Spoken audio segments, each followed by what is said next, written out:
Bonjour à toi et bienvenue pour cette quatrième vidéo sur le théorème de Pythagore. Aujourd'hui, on va s'intéresser à la réciproque du théorème de Pythagore. Alors l'idée, tu connais probablement le théorème. L'idée de la réciproque, en fait, c'est on s'est dit, est-ce que ça marcherait d'inverser l'hypothèse et la conclusion dans notre théorème? C'est-à-dire que le théorème, si je te le rappelle, tu as un triangle rectangle, alors tu peux trouver l'égalité. Et on se dit, si l'égalité était vraie, est-ce qu'on a forcément un triangle rectangle? En fait, il se trouve que oui, je ne vais pas le démontrer ici, mais oui, la réciproque fonctionne. Et donc c'est ça. Alors comment ça marche? Je te montre. Imagine tu as un triangle quelconque. Prenons n'importe quel triangle et appelons-le ABC.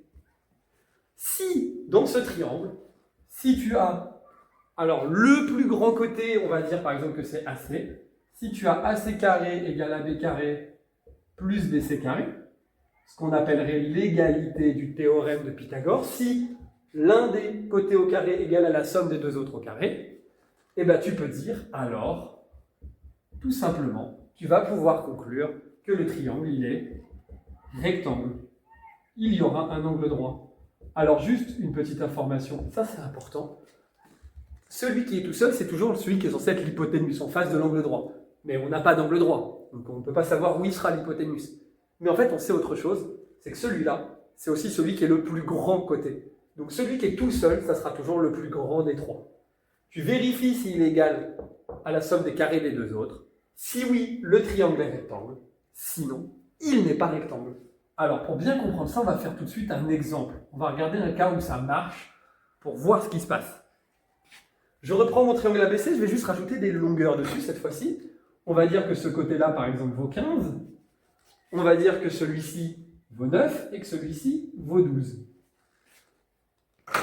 Ici, du coup, ce qu'on va se dire, le plus grand, c'est AC. Donc, j'ai très envie de calculer AC carré. Tout seul, je ne vais pas regarder, pour le moment, je le calcule à part. Combien ça fait AC carré? Ça fait 15 au carré, ça fait 225. Ok. Je dois donc vérifier s'il y a un si, je l'ai bien dit. Est-ce que cette égalité, elle est vraie? J'ai un premier morceau, vérifions, calculons le deuxième et vérifions si on a bien l'égalité. Donc on va faire le calcul et on va écrire que AB carré plus BC carré, c'est égal à 9 plus 12, sans oublier les carrés, donc 9 au carré plus 12 au carré. Donc là, calculatrice, calcul de tête, comme tu le sens, et quand tu fais ce calcul, il se trouve que ça fait 81 plus 12 fois 12, 144, et il se trouve que ça fait pile 225. Coïncidence énorme, les deux valeurs sont exactement identiques. Qu'est-ce que tu conclus? Tu conclus que ce premier terme, il est donc égal aux deux autres. Donc, conclusion de tout ça, tu vas pouvoir dire, alors, et c'est ça qui est important, c'est ce qui va compter, AC carré est égal à AB carré plus BC carré. On vient de le vérifier. On a vérifié, ils sont bien égaux. Super, et bien comme ils sont égaux, alors on va pouvoir dire l'égalité est vraie, donc ABC, c'est un triangle rectangle. Et là, ce qui est fort, c'est qu'on peut même savoir où est l'angle droit. Le côté le plus grand étant AC, je peux donc désormais dire l'angle droit, il est en B, il est AC et l'hypoténuse, c'est le plus grand côté, il est en face de l'angle droit, donc il est rectangle en B. J'ai même une information supplémentaire.